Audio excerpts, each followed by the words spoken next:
Praise రా దేవనామాన్ని మహింకలను గాక. మరొకసారి కలిసిన వాక్యాన్ని దేవాధ్యాయుడు మనకు అందించినందుకు దేవుడికి వందనాలు చెల్లిస్తూ వాక్య పాలనకు వెళ్దాం.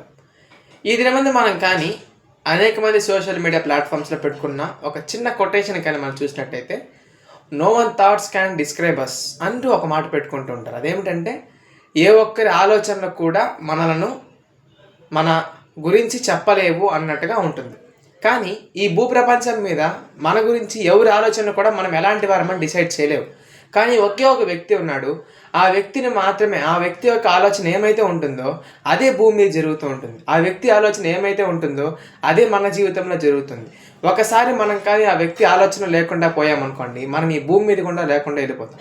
ఆయనే యేసుప్రభుల వారు. ఆయన కానీ మన గురించి ఆలోచించడం మానేస్తే, ఆయన కానీ మన గురించి ఆలోచించడం వదిలేస్తే మనం ఈ భూమి మీద కూడా ఉండము. ఎందుకంటే ఆయన ఎల్లప్పుడూ కూడా మన గురించి ఆలోచిస్తూ, ఎల్లప్పుడూ కూడా మనకు కావాల్సినవన్నీ అందించాలని ప్రయత్నిస్తూ ఉన్న గొప్ప దేవుడు ఆయన. కాబట్టి ఎవరో మనల్ని డిసైడ్ చేయలేరు, దేవుడు మాత్రమే మనల్ని డిసైడ్ చేయగలడు. కాబట్టి ఆయన ఎందుకు నమ్మకం ఉంచుదాం. మనకి ఏం కావాలన్నా కూడా ఆయనే మనకి ఇవ్వగలడు.